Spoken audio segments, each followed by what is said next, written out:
Good evening, everyone. I'd like to call to order the September 10th, 2020 meeting for the Washington Elementary School District Governing Board. Ms. Tucker, if you could do roll call, please. Thank you, President Lambert.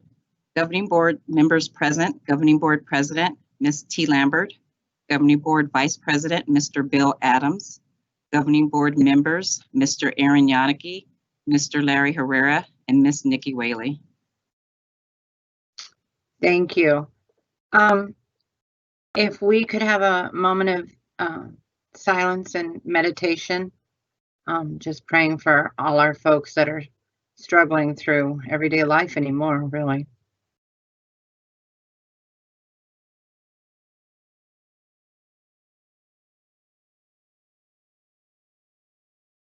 Dr. Stanton, could you lead us into the pledge, please? Yes, Ms. Lambert. I pledge allegiance to the flag of the United States of America and to the republic for which it stands, one nation, under God, indivisible, with liberty and justice for all. Thank you, sir. If I could have a motion to adopt the regular meeting agenda, please. So moved. Bill Adams. I'll second. Thank you, Mr. Herrera. That was Mr. Adams making the motion, and Mr. Herrera second. All in favor, please say aye. Aye. Aye. Aye. Any opposed? And it passes. If I could have a motion to adopt and approve the regular minutes from August 27th, 2020. So moved, Bill Adams. I'll second. Thank you, Mr. Adams. Thank you, Mr. Herrera, for your second. All in favor, please say aye. Aye. Aye. Any opposed? And it passes. Thank you. We're on to current events and acknowledgements from governing board members. Is there anyone that? Madam Chair. Yes, Mr. Adams. Thank you. I just wanted to mention that I am attending the ASBA law conference, and under the circumstances, it being virtual, it's really quite interesting. As a matter of fact, I think I've never paid so much attention, and they're doing a fine job. Breakouts, we are even during the stump the lawyers, and even in the session this morning, heard about the usual things that we've heard about in the past, but it's always good reminders. Open meeting laws, e-signatures, got into FMLA. It was quite a good day, and then after that they had time with our legislators. So I just want to compliment everybody involved with ASBA. They did a fine job there, and that's all I can think of right now. Thank you. Thank you. Any other board members? Ms. Lambert? Yes, Ms. Whaley. I would just like to take a moment to recognize all of the firefighters and volunteer firefighters and emergency personnel in California and up the West Coast. It's just been a heck of a year, and they're going through quite a bit right now. And this hits close to home because I moved. I used to live in Sacramento and have a lot of friends that live in the surrounding area. My sister was evacuated actually a couple weeks ago. She's back in now, but just want to send out some positive thoughts to them and recognize all our first responders, but particularly those right now in California fighting those fires, and Oregon. Yeah. Thank you. Any other board members? Ms. Lambert, if I may, I apologize. I'm going to piggyback on Nikki real quick with what you just said. It is 9/11, so let's not remember. Please never forget 9/11. Thank you. Thank you. Mr. Yannicki, Mr. Herrera, anything? Oh, Mrs. Lambert, I just want to acknowledge just good conversations I've had with people this week. via email and otherwise expressing their opinions. And I suspect we'll get plenty more in item G.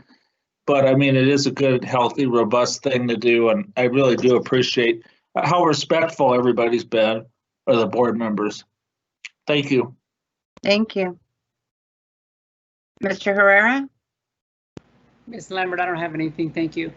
Thank you. I'm sorry. I just didn't want to miss you if you did have something. Thank you. With current events and acknowledgements, I just want to thank the staff and our families and our students for their putting forth such great effort in helping us get through all of this. The communications have been great. It's an ever-changing scene, and I just appreciate everybody keeping in mind the safety of all and making sure our students are receiving the best that they can. So thank you. Dr. Stanton. Madam President, members of the board, members of the audience, just a couple of acknowledgements. First, I want to piggyback off what Mr. Yannicki said. I want to thank the board for when you receive those calls from constituents or staff, sharing them with our superintendent's office. Everybody knows Dr. Bailey is a wonderful communicator, as well as Amy, Shannon, and myself, but Dr. Bailey really deserves a lot of the credit of helping to follow up with concerns, compliments, etc. So thank you to the board for sending those our way. It's been very helpful, and that's where we can also pick up frequently asked questions. I do want to thank Erica Williamson. We had our second Valley del Sol COVID-19 testing over at Royal Palm since our last board meeting, and so I want to say kudos to Erica. Thank you for setting that up. That's very much appreciated. We also had a PLA event, and I'd like to give a shout out to Dr. Bailey. She worked on the site council guidelines. If you remember last year, a lot of the board talk was on site councils, and so Dr. Bailey's been following up. Mike Kramer, who did a wonderful presentation at our last board meeting regarding the CDC cleaning protocols, gave the same presentation to the principals, and they were very, very, very thankful for that. And so I want to thank them as well. I too also attended the ASBA Law Conference, the pre-conference yesterday, where got to see it was all about, as you can guess, COVID-19. And our own Nikki Whaley, along with Julie Bacon and Chris Thomas, presented on the board's role during a crisis. Chris presented a lot of the policy and procedural, and then Julie and Nikki shared best practices. And so again, kudos. And then today, you know, you can never go wrong with the legal and legislative update by Chris Thomas and Chris Cotterman. I'm always amazed at that one. Ms. Fernandez and Ms. Tucker and I also watched Arizona's opening meeting law trends as well. Very fascinating learning one as well. So again, never stop. I know Justin and Kathy attended some sessions as well. And just a very, very interesting and always eye-opening and learning experience. Thank you to the board. All right, thank you. Ms. Tucker, do we have any public participation? No, we do not. Okay, on to our consent agenda. Board members, are there any agenda items that you would request to be pulled? Mrs. Lambert, I'd like to pull item, wait a minute, hold on, I can't see all of it. I think it's the WGA one with the, yeah, E, I'm sorry. E. Mm-hmm. Okay. Anything else? Then if I could have a motion. I wanted to pull one of those. Okay. Would be item F. Item F. Okay, and all right. If we could have a motion to approve the consent agenda items A, B, C, and D. So moved. Thank you, Mr. Herrera. Is there a second? I'll second. I'm going to take Mr. Yannicki's second. I could hear that stronger.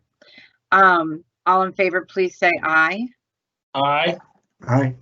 Aye. Aye. Aye. Okay, great. Is there any opposed? No, and that passes. So we'll move on to consent agenda E. Mr. Yannicki. I'll go ahead. I'd like to move it as presented, or, you know, for discussion. Okay, is there a second? I'll go ahead and second it. Go ahead, Mr. Yannicki, if you'd like to start your discussion. I just wanted to make a point about this this particular school, that it's a very low tuition model school. So, it's all online, but I just thought I was really interested in it. And I was wondering kind of what happened to facilitate this agreement. I thought it was great to have another option for student teaching. Mr. Wing? Yeah, this is actually similar to some of the other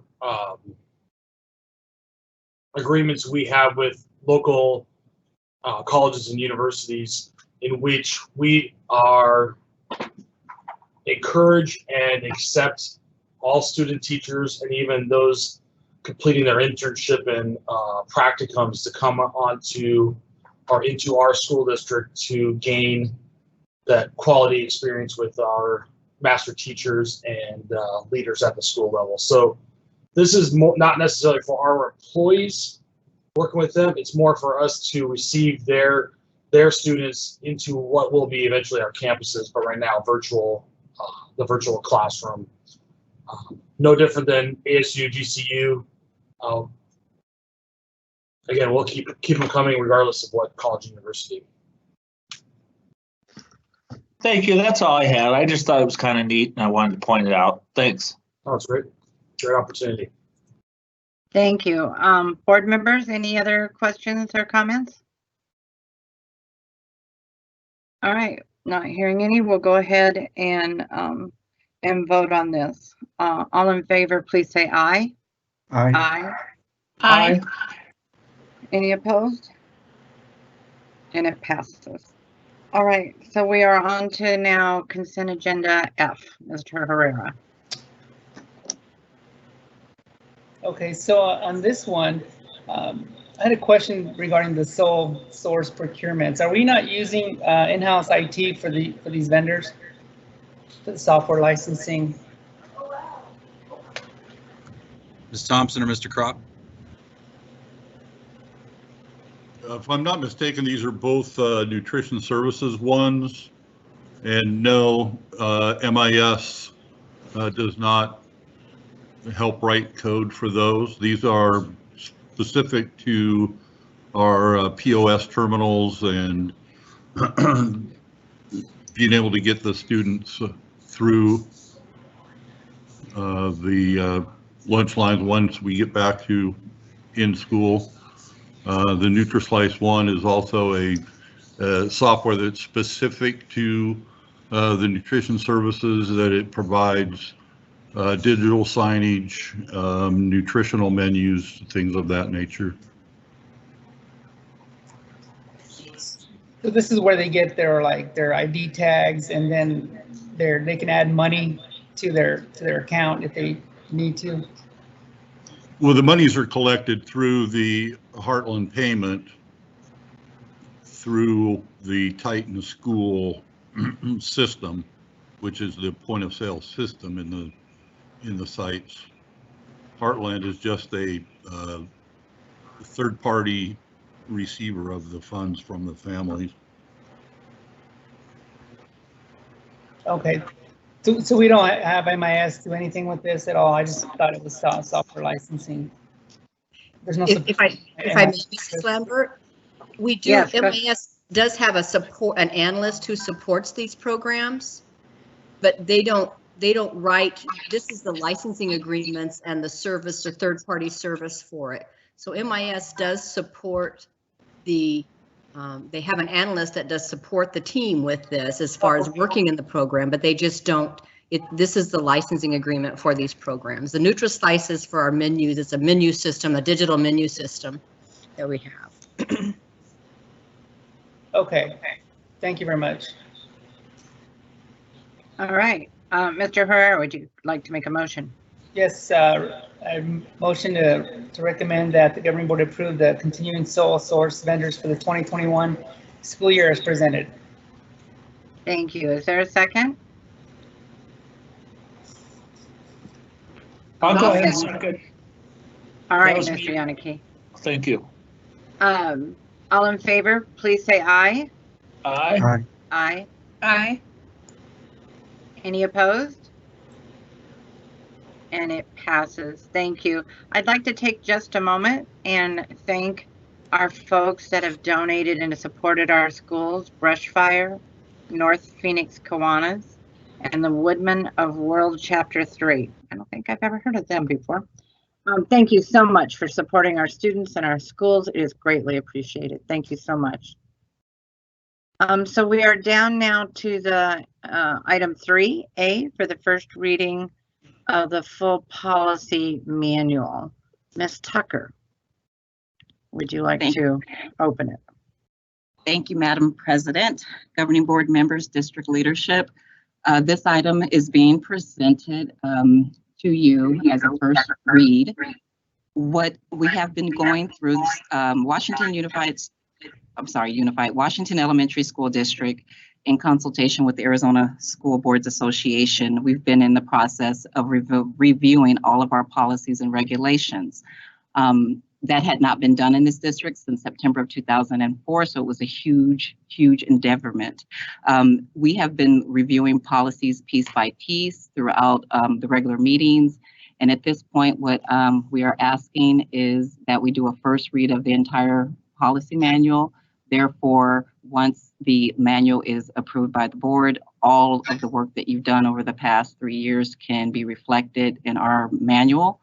Obviously, that does not negate the ability to go back and relook at and revise any policy that any board member or district leadership recommends in the future, or any policy update that we receive from ASBA.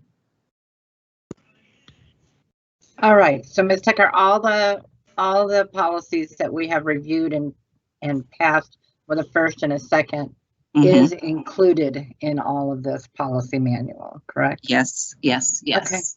All right. And so on the 24th, you will be presented with an action where we will have to fully accept all of the revisions and updates. And what will happen is the new manual will have a date of September 24th, 2020. And then anything that is updated after that will have the most recent date of that particular policy or regulation, but all of them will have a 2020 date. Okay. Thank you. Board members, any questions, comments? Mrs. Lambert. Yes, Mr. Young. I was wondering if, you know how the legislature, they read them all out loud, but when it's first read, I was wondering if that's possible. I'm joking, but I really want to thank you publicly, because this is a lot of administrative work to do all this. And we were behind on and it's really it's the core of what we're supposed to be doing as a school board. So I just want to thank you for everything that you did for this. And I also want to acknowledge past boards and current board for the work that they've done. We've done really hashing out these policies. I really appreciate those comments, and it was definitely a collaborative effort. But yes, it was a lot of work. So I appreciate all the work that district leadership did to review, make recommendations, and every board member to take the time to look at it and have discussions and make updates as well.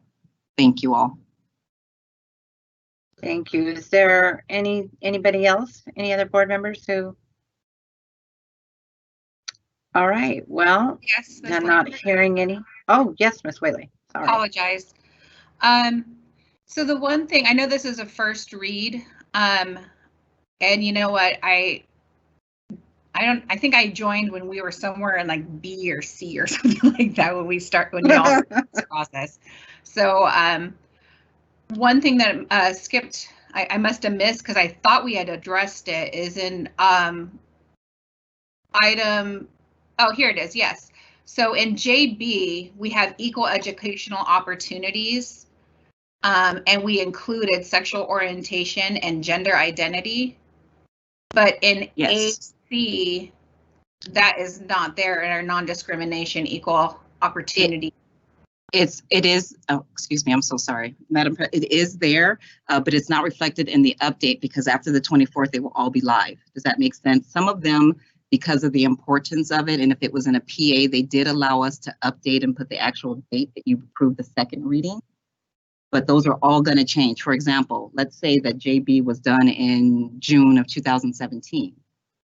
If you go to it now and we requested ASBA to upload the change, it will say January 2017, but after the 24th, all of them will say September 20, I mean, it will say date of manual adoption, but the front page of the manual will say September 24th, 2020. So what you're looking at, and I can probably, maybe yeah, because I'm looking at the link that was in the agenda item, and you have to be logged in. Yeah, yes. AC does not include it. If you want me to show, I can show you. If I log in, it shows everything that's pending. There's like over 400 that I can't hit live yet because you guys haven't approved the manual. Does that make sense? Gotcha. Okay. Yeah. Yeah. So if we could I just want to verify, because it's really hard. The link that was in there, I can't see what we approved. I just see what's in there now, and so it's hard for me to tell if the things that we discussed are still there or not. So is there a way for the board to see all the pending, like the manual in its pending form? You know what? I can definitely. Well, I can see it with my username. Let me see. I'll work with ASPA to see if you guys can either get access, or maybe during next meeting when you're reviewing, if I log in as myself, then you can see before. You know what I mean? You'll be able to see all of the updates. Yeah, it's just really hard when we're doing a first read of the entire policy manual, but the link that was provided for us to do that is not up to date as to what we approved. So it kind of seems like, how can you approve a policy manual in its entirety if you don't have access to the changes? Right, and you can actually help with this. Normally when ASBA, as you probably are aware, does a policy review, it doesn't take 3 years. They come out and they meet with district leadership and they give all the recommended changes and updates, and their expectation is that there's like one study session, all those policy, and then the policy is gone through at that session, and then during a regular meeting, it's approved, and then they upload it all. That usually takes 1 to 2 months. What we decided to do is to be very methodical with it, and we wanted to take piece by piece and bring first reads and second reads. So technically, you've already approved these policies during the second read, and I can go through and we could quickly do that here if you want to. I totally understand that, Shannon. I know that we approved it, but what I'm saying is I can't verify that what we approved is in this final version because I have no way to see all the things that we approved in its entirety. So right now we're supposed to be doing a first read of the entire policy manual. Understood. But I don't have access to that. I have access to the 2017, not the entirety of the 2020 ones that we've approved up until this point. Understood. So I can make that document, I guess, because I would have to turn it into a document. There's no way for me to link all the pending ones into one. So I can work with it. I'll figure out a way. So what you're saying is that you want to see the entire policy manual with all the edits in one document because we can't load it until you approve it. Right. I mean, that's my understanding of doing a first read of the entire manual is we are doing a first read of the entire manual with the edits that we've all approved. Yes. Correct me if I'm wrong, President Lambert, but that's what we're trying to do. And what I'm saying is we haven't been provided with that document of everything that we've approved up until this point. So how can we do a first read of something that we don't have?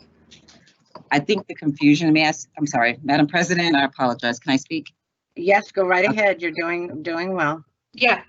I think the way in which we decided to do it is what is the hang up. And I literally had to work around this with Renee Watson, because like I said, normally everything would be presented in one read, but we did them in sections with our first and second read.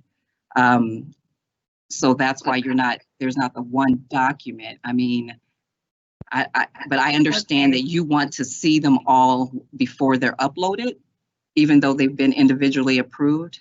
I guess, I think that there was some confusion. I guess this is just, there really isn't a first read. We've already done a first and second read of each all policy. of them. Exactly. Yep. And so I don't even know, I guess I don't understand why this is on here at all then. Why is it on there I guess I got confused because it says first read. My assumption was that this was the opportunity to see all of those edits combined to make sure that that was what we wanted. We still wanted to keep all of those. So if that's not the case, that might be my misunderstanding. I just, when I saw that we were reading it in full, that was when we were talking about putting this on the agenda. We had the conflict of language of how ASBA is normally advising people to do it, which is a first read, but truly what this is just approval to post what we've already done. What all the work we have already done, but we went ahead and used the ASBA language, and that may be what's confusing. So, okay. Shannon, did you have to do a document to give to them to upload? No, their system is similar to board docs, I guess, to where I literally have to go in and make the changes that you have approved throughout the, to each item. And then hit submit, and then go into the other and hit submit. So it's literally editing each one. And then once I submit it, they review it and it's uploaded to one document. Oh, holy moly. Okay. Yeah, so, Policy bridge. I'm sorry, we're getting some kickback from somewhere. Who was asking to speak? Madam Chair. Sorry. Yeah, just a little bit of history. It's been our culture to do it this way and under normal circumstances. In fact, I remember when I was president, Shannon, I think you had just come in and I think you came up to me and you said that we really had a backlog, that for whatever reasons prior, we weren't doing it. For some reason, we had to do a lot of catch up, and that's what we've been doing. But it's been our culture that we like to review each one of these, and under normal circumstances, it hasn't been that difficult to do. It just happens that the last trying to bring this up to date has been a monumental task because we had to catch up. Does that sound about right? Do you remember our conversation? Oh, I totally remember our conversation because, like I said, when we started this, I believe you were president that year, and we went back and forth, and so we decided to do it, like you said, methodically, breaking down the sections. But Ms. Whaley, I do understand what you are meaning. We're technically not doing a first read because all the policies have had first and second reads. But what I did not want is when we come forward next board meeting to present the policy manual in its entirety for approval, that we didn't have this discussion per se, I guess, so I listed it as a first read just to kind of introduce that we will be adopting the policy manual based on all of the reviews and the first readings and second readings that have happened since, I want to say it's October 2016. Yeah, no, I appreciate it. First of all, I do appreciate all the management that you've done of this. I just got confused because when I clicked on the link that was in tonight's agenda, all of the changes that I thought we had made, I didn't see them. So that's what was confusing me. I was kind of like, oh shoot, I guess. No, that makes sense. Because if you're logged in as me, you can see all those pending changes. So that's my But apology. I trust that you have all of those changes and those will be in the new ones. I just, when I started clicking through the link and I saw the very first one on discrimination and it didn't include the additional sexual orientation and gender identity, I was like, wait a minute, I thought we agreed to that. So yes, we absolutely did, and that will be represented in the update. All of the policies that have discrimination, we kept that in there, so they're not copyrighted by SBA. Okay. So I have no qualms. I just got confused because what I was seeing wasn't what I thought we approved, but it will be next time, right? What I'll have to do, I'll have to create a document. If you want to see them in its entirety together with all the changes, I'll have to create a document that way because Policy Bridge, or make sure that it'll allow me to log on with my credentials and see it. I'll work with Ms. Watson at ASBA to see, because obviously that would be my preference. It wouldn't cause me to have to put together one document with all those individual. But I will make sure that there's a way for you to see that the changes that were previously approved by you are what's reflected in Policy Bridge.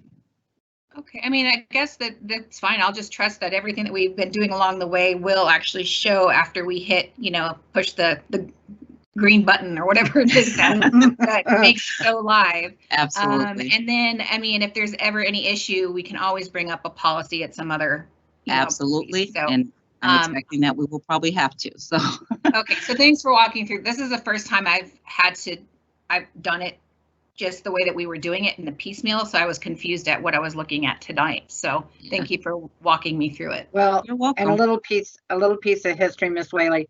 We only adopted the ASBA policy manual back in, I don't know when it was.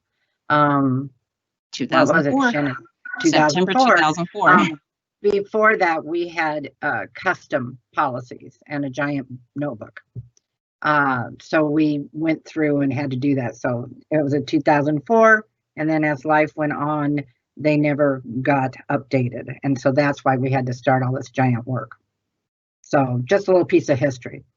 Okay, and so our community, if they're interested in looking at the changes to our policies, they won't actually get to see them until, I mean, they had the opportunity to see them throughout the years, but they won't actually get to look them up and see them now until after this. Well, they're still available to the public because if you remember within board docs, you could, I mean, we could like search right now for the one that you're referring to, and it's going to show up on the meeting day and with the first read, the second read, and it'll show the track changes. Great. So that's in board docs, that lives live. But you're right, if they're going to Policy Bridge, which is where we store our policies, it will not be reflected there until you actually approve the motion. And then I hit that button, and then Renee on the ASBA side hits that button. So. Okay, great. Thank you. Mm-hmm. Thank you, Ms. Tucker. Board members, any other questions? All right, well then we'll move on to our COVID-19 update. Dr. Stanton. Madam President, members of the board, as we have been doing since the beginning of the COVID situation, we have been updating the board weekly, or every board meeting, I should say. We have added the metrics since they've come out, which we'll do again. But as we have traditionally done, I'll go around the virtual dais, I guess, and I'll start with Dr. Bailey. If you could give an update on the schools and academic, operations. Thank you, Dr. Stanton, Madam President, members of the board, and participants that are following us online. Thank you. I'm actually going to go through three main areas tonight.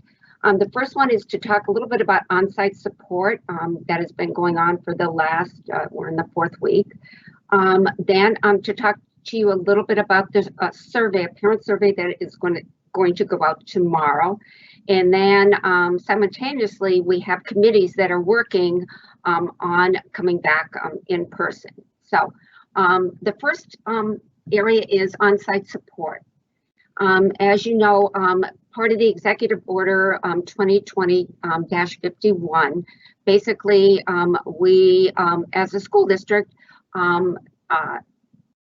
are to give all of our students the opportunity to actually go on site to support their distance learning. And so we started that August 17th as required. It is now in 32 of our schools.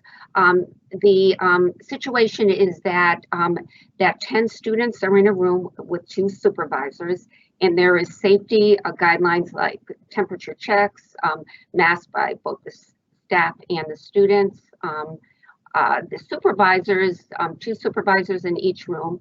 The main supervisors are our support personnel, including bus drivers, crossing guards, some paraprofessionals. When we began this on-site support, for the first week, we had 1,612 students that actually participated in that. The last week, which ended last week, and we're still, we haven't got the numbers for this week, but we were up to 2,400 students per week. So that is continuing on for our on-site support and following the CDC guidelines, where students stay in a cohort with 10 students. They actually receive their breakfast and their lunch there. Parents actually check them in and then check them out at the end of the day. So that is our on-site support. The second area that I'd like to delve a little bit into is that we are going to send out a survey tomorrow to our parents. And the purpose of this survey is to ask the families their plan for regarding returning to in-person instruction in our school district. And we're actually going to offer them options. The first option is if a parent wants their child or children to continue with online distance learning. And if they want to continue with online distance learning, we're asking them to actually enroll them for a semester, and then actually they could continue on for the full year. So that is one type of option. The second option that we're going to offer them is something what we're calling a hybrid option, which is that the students will be in part of the week in a classroom in a physical building, and part of the week they will be on distance learning. So that is the second option. The third, and that is when we meet certain metrics for that hybrid type of model. The third option is considered our traditional learning. Again, we would have to meet certain metrics for that, and that's where students will come back into the physical buildings in a traditional time period where previously, if they started school at 7:30, they would go till 2:30. So that is a traditional learning. Also in this survey, what we're explaining are metrics. What do the metrics mean? What does, as you know, we've been following those metrics, so we're explaining that. We're talking a little bit about also the CDC guidelines that we would be following for a hybrid model especially. And then again, offering them the opportunity to actually choose that. Again, this survey is going to go out tomorrow. Then if we do not receive any opportunity, or the parents have not responded, then we're going to start making phone calls to make sure that parents, first of all, have received the survey and that we actually offer them the option. So we'll follow up definitely with sending the survey out, and then also following up to make sure that all of our parents have the opportunity to choose those one of the three types of options that are given. And I know Dr. Stanton is going to go into a little bit more into the metrics, what the metrics mean for hybrid and what the metrics mean for traditional learning. But at the same time that we're actually offering this survey, we have committees that are meeting, and the committees are composed of parents, teachers, administrators, other district staff, and they're meeting and looking at both the hybrid and the virtual model when we come back. And what they're meeting about is actually offering guardrails, giving guardrails on what the hybrid model would look like and what the coming back in the traditional model would look like. For instance, one of the committees are dealing with health and safety, what that would look like for health and safety. Another looking at facilities, what we would do for facilities to make sure that our facilities are in the type of mode that would promote health and safety. And then also looking at organizational management. What do traffic patterns look like? What are our cafeteria procedures? What our hallways would look like? Those types of things. Also, we have committees that are meeting for instruction and staffing, and that is actually headed by Mr. Wing and Ms. Moore.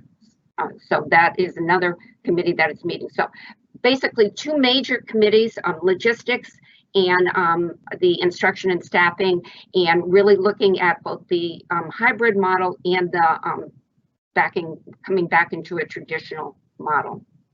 So those are the main categories that I wanted to talk about: the online support that we've been providing, the committees that are meeting, as well as the survey. I know that there have been some questions. Somebody has said, some people have wondered about the hybrid model, because at one time when the operations committee was meeting in May and June, We looked at 9 different models. One of the models that we did look at was a hybrid model. And at that point, we were looking at that as a model to come back with. The challenging part of that at that point was that we had to provide on-site support with that model. So that would mean that half of the students would come back for the hybrid model, but you'd also have to offer the opportunity for the other half of the students that were distance learning to also be on the campus. So that would have created some difficulty with staffing that on-site support, as well as the amount of space that you would need, because the teachers would be actually distance learning or providing face-to-face type of learning in the school. So that's why we did not consider that hybrid model to begin with. But with the Executive Order 2020-51 that actually came out July 23rd, what we have been given is that we can limit the number of students for on-site support. So that would mean that the hybrid model would be a model that we could actually look at that could be feasible for our students, for our staff members. Again, really looking at the metrics, really looking at to see whether it meets the metrics that would indicate that we could come back for a hybrid model. But that is why originally we had considered hybrid, and then we did not consider it because of the challenges of having the on-site support and the face-to-face students there. But now, given the procedure that we could actually limit those on-site support students when we came back to a hybrid model, that's why we're considering that model. I'm certainly open to questions.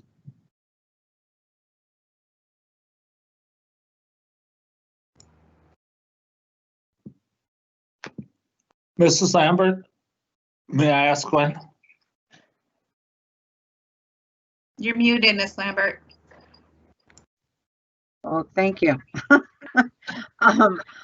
If it's all right, Ms. Whaley, I'll go ahead and let Mr. Yannicki go first, and then I'll call on you. Yes.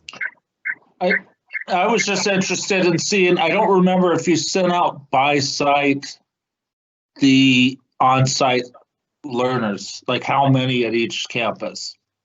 I was just curious about that. If there were any surprises with that, if it's, I mean, what I was kind of hearing today when I talked to WDEA before this meeting was that they were surprised how small in some cases the actual on-site learner, the small the attendance was.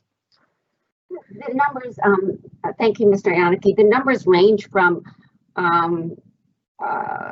61 at one site, actually it got up to 70 at one site, all the way down to 3 to 5 at certain sites. So it does vary. It seems to indicate the middle schools are the ones that have the lower numbers, and especially in 6th, 7th, and 8th grade, and the higher numbers seem to be in the lower grades. Okay, well that makes sense. I was just curious about that. Thank you. You're welcome. Yeah. Thank you. Ms. Whaley. Hi, thank you. Lynn, thank you. I really appreciate how you kind of told us in the beginning the 3 areas you were going to talk to us about, and then shared the information. I really appreciated knowing kind of what I was going to hear ahead of time. So I hear background, but so the first thing that I wanted to talk a little bit about is the upcoming parent survey. I do like that it sounds like this survey is going to have a little bit more context than the last survey. And I really appreciate that. I think I brought that up last time, that, you know, the context wasn't very clear, so people were maybe not sure what they were voting on. So I really like that it sounds like this survey is going to start with, here are our metrics for opening hybrid, here's our metrics, minimum metrics for opening in person, and given that these metrics are met, which of the following would you be interested in for your child? That's what I kind of hear what the survey is going to look like, right? Yes. Yes. Okay. Definitely. Now this kind of takes me into the second one, which is we still haven't seen any details as to what this hybrid model would look like. I know it says part-time on campus, part-time off campus, but we still haven't seen any details as the board of what this even conceivably might look like. If it's 2 days on, 3 days off, I mean, nothing. And so I think it would be, you know, if I was a parent taking a survey and you're explaining, okay, there's a hybrid model or a virtual model or an in-person model, how would I know which one I would prefer if I'm not really sure what that model even looks like? I was probably, Miss Whaley, I was probably remiss that I should have gone into that a little bit more in detail. Sorry about that. The operations committee has met and they're making a recommendation that it's something what we call an A-B model. So basically what that means, and it isn't in the survey, so I really should have detailed that a little bit more. Basically, it is 2 days of face-to-face regular classroom traditional day. And then 3 days of what they're, and I'll read exactly what it's going to say. This is what it's going to say in the survey. So I want to read it specifically. During the 2 days of in-person learning, students will participate in typical classroom learning. The 3 days of online distance learning, the other is 3 days of online distance learning, which will consist of a combination of live sessions with teacher-led instruction, as well as self-paced assignments. And those will reinforce the in-person learning using district-adopted curriculum and resources. Okay, and so the the distance, the 3 days is going to look very similar to what it looks like now. And the 2 day in person, is that going to be with the precautions of the masks and all of that, or is that without? Yes, it is still following CDC guidelines, and that will be in the survey too. So it will be with the masks. It will be with the 6 foot distancing, so that it will be half of the students. We won't look at more than 15 to 17 students in a class, so that will offer that. It will also we will also look at the temperature checks, the health screening as students come in, the one-way hallways. The breakfast and lunch will be in the classrooms. Those types of guidelines. Okay, so and that information will be in the survey? Yes. Okay. I have background. Mr. Herrera, your mic is actually, if you could help with that, I think you're in the background. There you go. Thank you, Mr. Herrera. We appreciate it. So what does that look like for the teachers? Because if the kids are coming in 2 days, are you going to have, so does that mean everybody on campus, if you have a 500 person campus, all 500 are going to be there for 2 days and all 500 are going to be gone for the other 3 days? Or are you going to break them up? Because I assume you'd have to break them up in order to give yourself some more of that distance. So can you explain to me what that might look like? Is it all on one day, all students there for the 2 days and all students gone for 3 days? So if you were a second grade classroom teacher and you had 24 students, on Monday you would have 12 of your students, okay? And then the other 12 would be in distance learning or self-paced type of environment. And most of their distance learning will be self-paced on that online. And then the next day you would have your 12 students that have been in distance learning or online, and the other ones would be online. So that's the way it's divided up. So it may look like that students would be in class on a Monday, and then they would come back on a Thursday. And then the other half of the class would be in class on Tuesday and come back on a Friday. But all of that is still being worked out, what that would look like. Then that's one of the parameters of the committees that are looking at that. But basically 2 days in person, and then 3 days self-paced, as well as some live sessions. So I don't want you to, I don't want to state that what they're doing right now for the 5 days is going to be the same amount of live sessions, because it won't be, because the majority of the time will be self-paced, looking at some other types of resources they'll have available. Okay, and it sounds like then for teachers that I guess I'll let the committee still needs to work this out, but it sounds like for teachers they could be doing in person 4 days a week. So who's doing their online component with the other half of their kids if they're in person?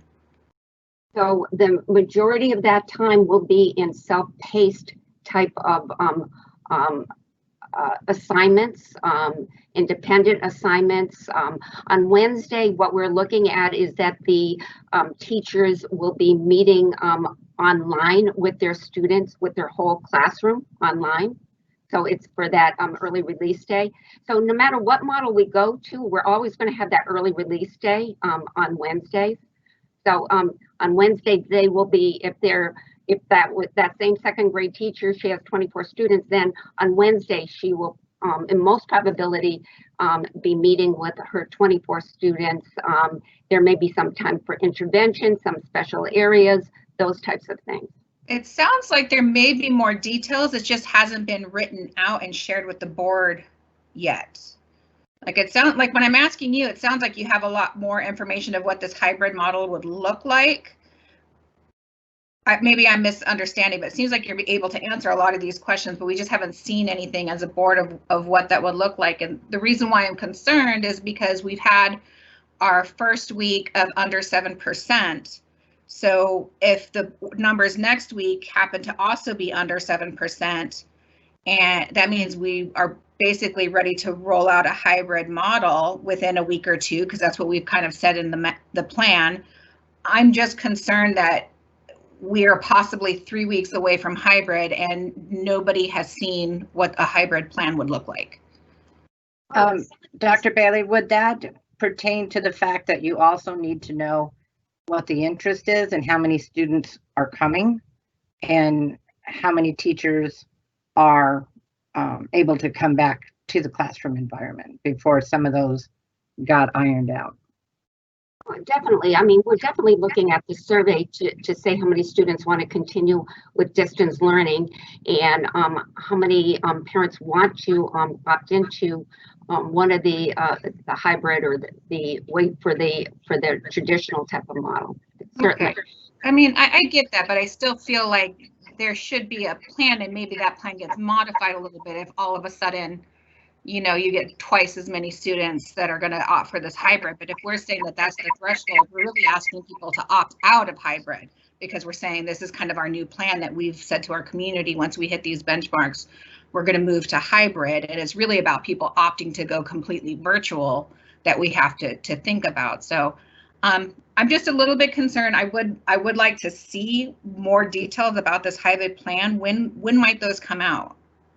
I know that the committees are meeting.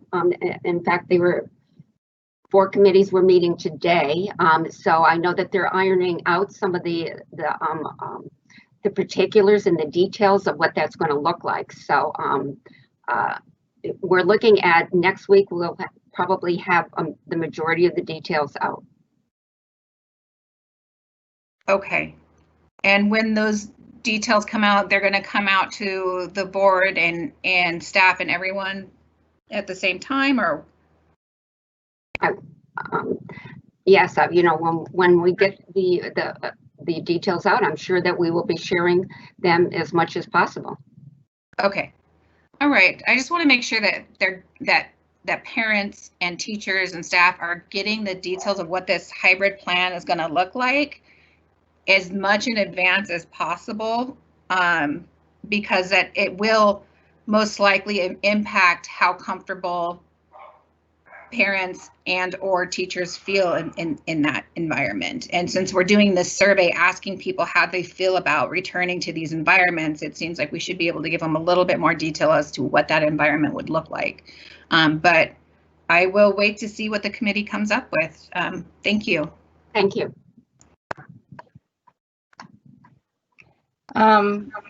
Board members, is there anyone else who would like to ask a question? I do. Mr. Herrera. Thank you, Dr. Bailey. So parents are still going to have the option of, parents still going to have that option of,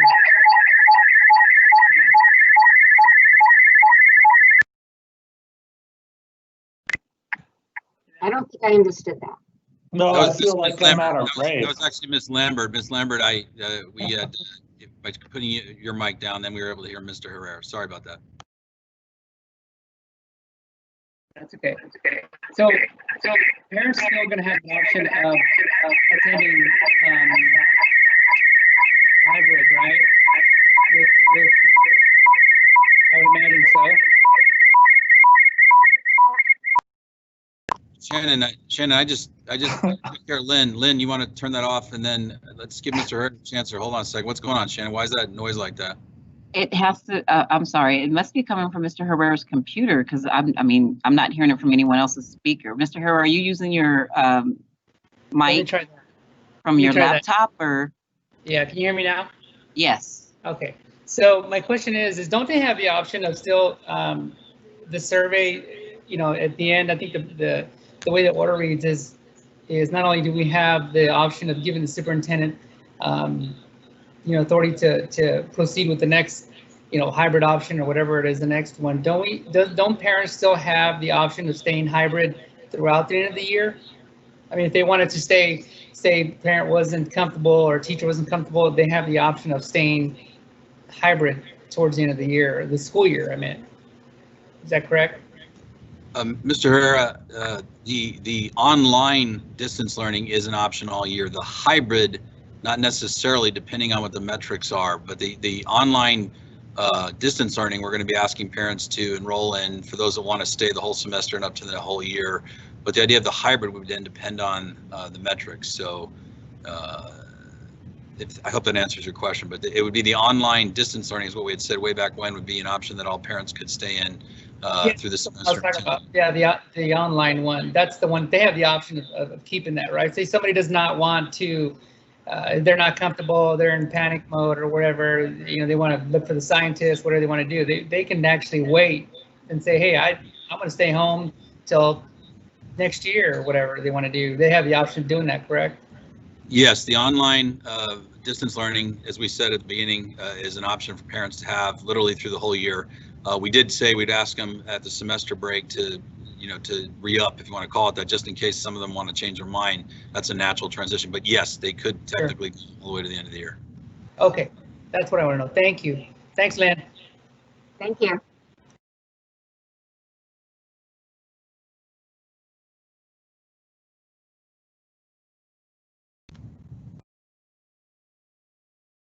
Ms. Lambert? Ms. Lambert, you're muted. See, I get messed up being muted. Sorry, I said, Mr. Yankee, Mr. Adams, do you have any questions? I'm good, thank you.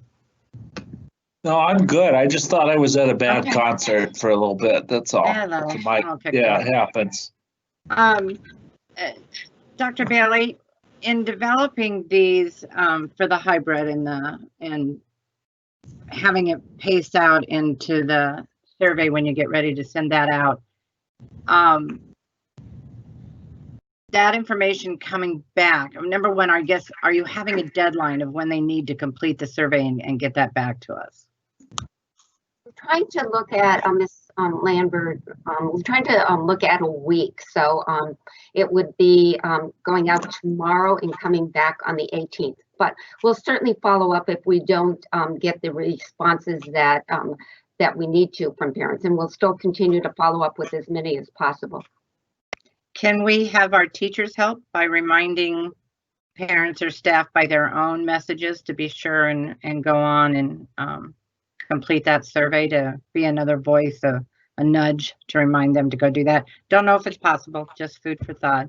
Our teachers are always very willing to, you know, to help and assist, and we're going to talk to our administrators tomorrow morning and really enlist their help and assistance as much as possible to have everybody respond to the survey.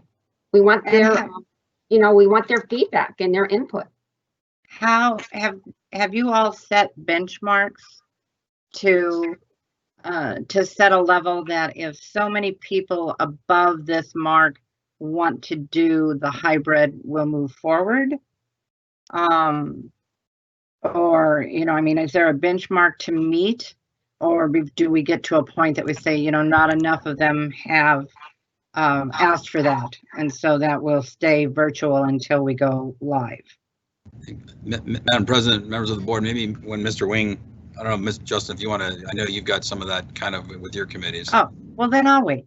I can wait for his response then. I can turn it over to Mr. Wing. Well, now there's a thought too.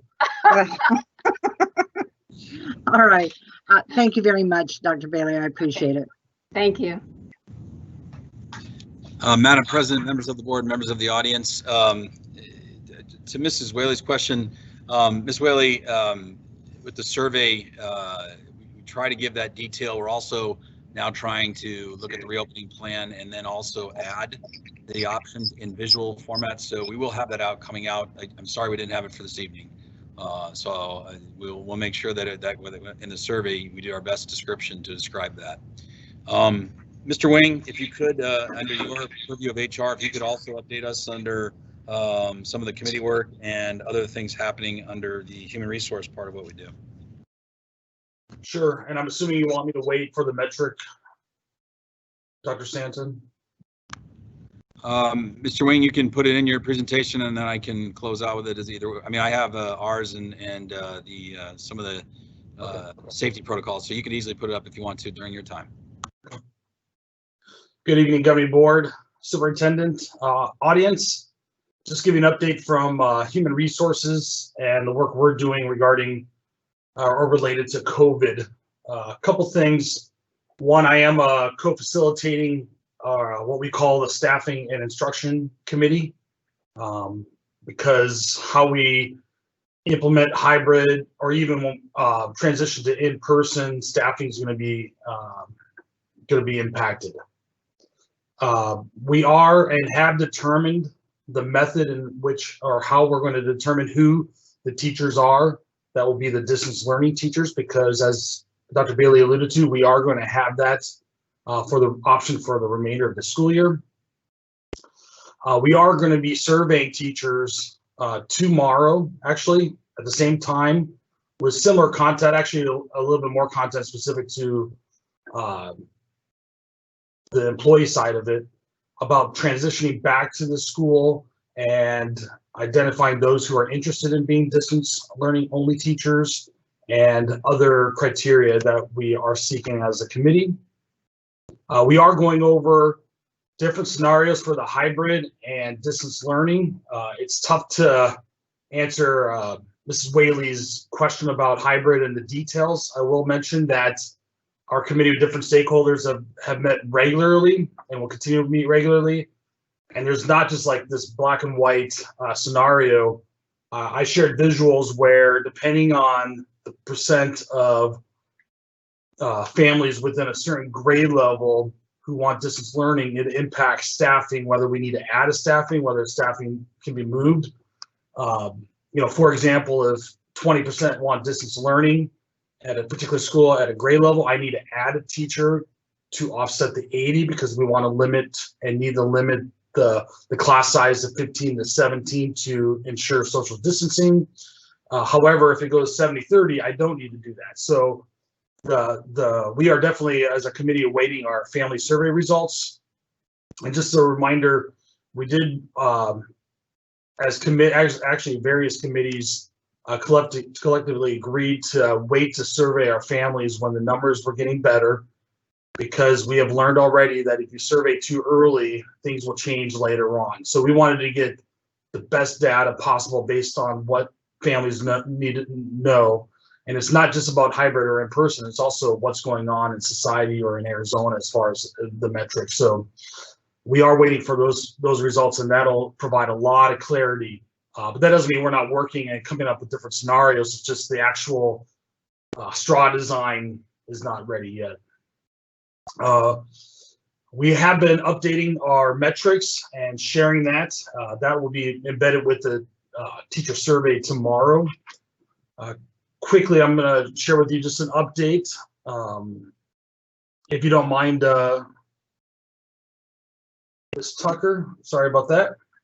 I think you're familiar with this screen where the Maricopa County and Department of Health Services have the green, yellow, red 3-column. We separated them out, just give a little bit more color to kind of put things in perspective as far as results. And you'll see below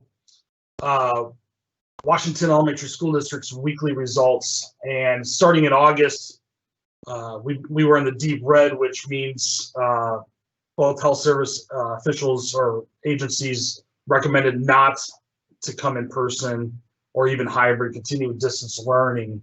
We got the numbers today. It does range from August 16th to August 29th. Our overall risk level is moderate. We've been moderate for 2 weeks in a row. However, the health service officials are still recommending, Maricopa County is still recommending that we continue with virtual. Our cases per 100,000 has been going down, which is great news for us, but it's still in the yellow. So is the percent positivity. Actually, this week was our first time being under 7%, which as we shared previous board meetings, is a key factor from both the Arizona Department of Health Services and Maricopa County Health Services for us to consider. But it is only held for 1 week. We have to see what next week's impact is. And then the Maricopa County overall, the COVID-like illness is at 2%. I don't know if I've shared with you before, but we've been collecting some of our neighboring school districts data, and you'll see Deer Valley has been under 7%, actually has been under 5% for 3 straight weeks. Peoria, 2 straight weeks. Glendale Union is right below 7%. As you know, Washington Elementary School District and Glendale Elementary School District feeds into Glendale Union, so they take in both of our boundaries. Glendale Elementary is still above 7%, so they haven't even hit that threshold 1 time yet. Dysart, selfishly, because my kids go there, so sorry to share that, but Alhambra, to the south of us, for the first time, they actually had a drop big time because they were in the red for 4 straight weeks, went just under 7% for the first time, and Madison's been under 7% for 2 weeks in a row. I didn't have the data before, my apologies, but this week they're actually the first time under 5%. So, you know, for whatever reason, it seems like the lower socioeconomic school districts are lagging as far as the metrics, but you'll see here Washington has improved over the past couple of weeks. And finally, I'll go ahead and undo this. And then finally, I just wanted to bring to your attention that the Arizona School Personnel Administrators Association this time of year surveys all school districts and charters, asking them about their teacher retention, ultimately the teacher shortage that's been a severe crisis, for lack of better terms, throughout Arizona for multiple years. This year, they've included questions on how COVID has impacted not just teacher staffing, but also staffing overall. And with that, I'm open to any questions. Madam Chair, Bill Adams. You're muted, T. Me and mute, sorry. I'm going to go ahead and call on Ms. Whaley because she had needed to ask another question and I didn't see it, so she was kind enough to wait until now. So, Ms. Whaley, I'll let you go ahead and ask your question. Thank you. It has to do with the survey. Just really quickly, I had this question down and I didn't ask before. With regards to demographics, is there anything on the survey that's going to be asking people what school they're from, what grade levels their kids are in, anything like that, so that we'll be able to tell where we're getting these responses, if they're, you know, kind of circulating around one particular campus or campuses? Yes, we will be, Madam President, members of the board, we will be asking the school as well as the specific grade level for each one of their children. Okay, great, because it'd be interesting to see if a couple schools feel one way or kindergartners across the board feel one way. And I know that that would be extra information that would be really good. The other thing was you kind of talked about, you wanted it to be open for a week, and that you would, if we didn't get the numbers, then people would do personal reach outs. What number response rate are you looking at? Are you trying to get each campus to be at a percentage, or what is that you're looking for? Well, we haven't put a specific number on it, but as you know, last time during our last survey, we were about 30%. We really would like to go much higher than 30% because we feel as though, especially for the distance learning, we need to know the number of students that are going to be in that distance learning. So I can't tell you an exact number. I'd love to tell you, 100%. No, that's fine. I was just wondering because you just mentioned that you're going to have people reach out, and I was kind of trying to figure out what is so low that you're going to do that personal reach out, or is that going to be like a common practice across the board? It's going to be a common practice. As soon as within a couple of days, we're going to let schools know, parents that have not responded, and then start to begin those phone calls to them because they may not have received it. So we're actually going to start a concerted effort probably midweek, Ms. Whaley. Awesome. Thank you so much. And then with regards to Mr. Wing, since I'm up right now, I really just wanted to highlight something that you shared, which was the other districts. I know that I've heard, and I've seen chat around, well, this district's opening up and this district's opening up. And I think it's really important for folks to understand that this can look different in different communities. Those other districts that are opening have been in that 5% range, well below the 7% for a while. So I just wanted to make sure that anybody that's listening to us right now that might be, saying, why are you not opening when other people are, that it's not just the county numbers. We're really looking at what the numbers look like in our district, so that we can safely open in our area. Because to Mr. Wing's point, it is unfortunate that we do have health disparities and different income disparities where these things tend to be worse in our communities. So I appreciate you pointing that out and sharing that information from the other ones. In terms of the hybrid model, I agree that you don't know until people come, tell you how much, but I think even just what I heard today, which was an A/B model with 2 days in and 3 days off, and that the idea would be that, half the class would be here, one half. That's more details than we've heard at all. So even that, I think, would be stuff that we could start to get out to folks so that they understand a little bit better. But that's all I have with you, Ms. Thank you, Ms. Whaley. Mr. Adams? Thank you. Jesse, that was a great report putting all the districts on. Would you be kind enough to, are you able to share that with us? Can you send that to us? You want money from me, for the record? Am I hearing that correctly? Yeah, I can send that. I can send it. Not a problem. We'll take it from Mrs. Lambert's travel budget. There we go. Yeah, I can send it to you. Yeah, it was a great report. Thank you. Are there any other questions? I had one. Yes, Mr. Herrera. Hey, I just had a question. Justin, are you able to put up the data sheet that you had on earlier?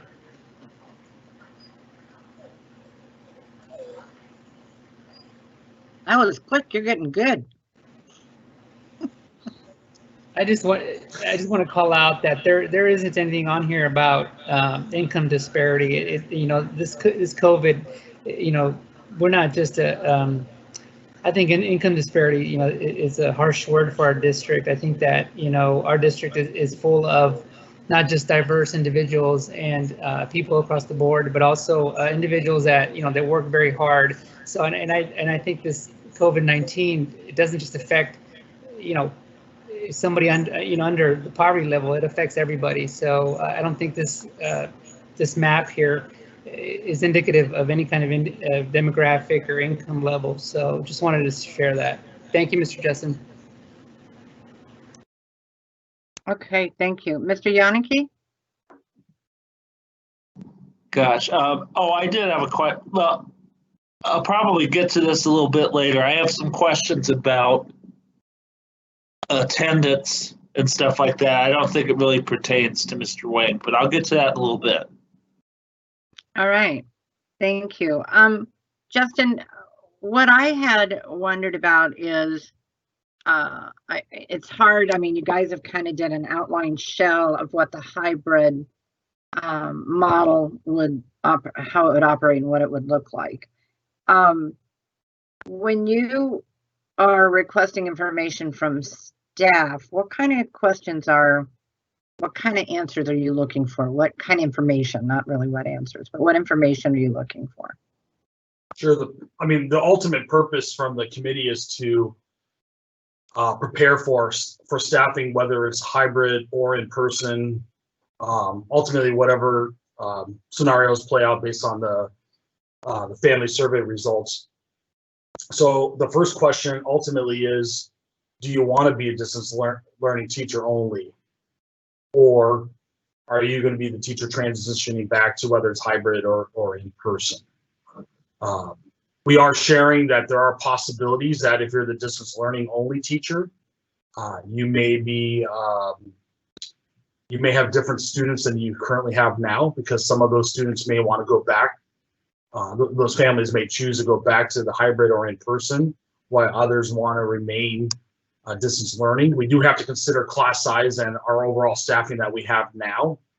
So, Ms. Whaley kind of mentioned that it'd be interesting to see how each school, what the results are per school, per grade level, because if one school, one grade level only has 3 students interested in distance learning, where another school has 20, both first grade, for example, we may have to, we may not be able to have one staff member teach only the 3 kids. We don't have that luxury, definitely don't have that luxury in Arizona, the staffing and the finances and even availability of staff. So those are some of the questions we're asking. One of the probably main questions is we're informing employees. Part of the survey informs them on the Americans with Disabilities Act. And so one of our priorities to determine who the distance learning teacher is those who may need accommodations for their disability. And so that survey, which goes to HR, by the way, the survey's results are going to go to HR, will alert us, and we will then, in return, contact those specific teachers to begin what's called that ADA interactive process, because that is, there is time involved and paperwork that needs to be completed by the teacher and his or her physician. Then we have to engage in that interactive process. So things like that as well. We're asking them, so ultimately, if we need, based on the families and the results, if we need 50 distance learning teachers, we're going to have an objective way to determine who those 50 teachers are going to be. We're not going to pull from a hat. We're going to be able to identify it based on these survey results and the priorities that the committee listed, the objective priorities, and that based on the teacher results that aligns with each one of those priorities. The first one beginning with the Americans with Disabilities Act. Okay, thank you. I have nothing further, and I haven't seen anything that anybody else does. Mrs. Lambert, just one follow-up. So, in other words, because this is one of the other questions I forgot to ask about. So, in terms of who's going to be the virtual teachers versus hybrid, or whatever, it won't just be site-specific decision-making. No, it's going to be based on the objective priorities determined by the committee that, by the way, the committee does include teachers on that committee, including association representatives. Yes, well, I was just concerned. I didn't see how you could do it where it could be equitable if every site, as much as I love the administrators on site, I didn't see how you could do that where unless you had at least an appeals process. It may not be applicable to the site anyway, depending on the numbers based on, the family survey results. So it's going to be district wide that we're taking that into consideration based on the staffing needs for the distance learning overall, and then, transitioning back to school. Okay, thank you. You're welcome. All right. Anybody else? Then I will turn this back over to Dr. Stanton. Madam President, members of the board, members of the audience, we are continuing in our COVID-19 update. Ms. Mora, if you would give a update regarding academic services, and I know you're also participating on the Staffing and Instruction Committee. Absolutely. Good evening, Madam President, board members, and community members. Well, it's amazing to think that we're already halfway through first quarter, and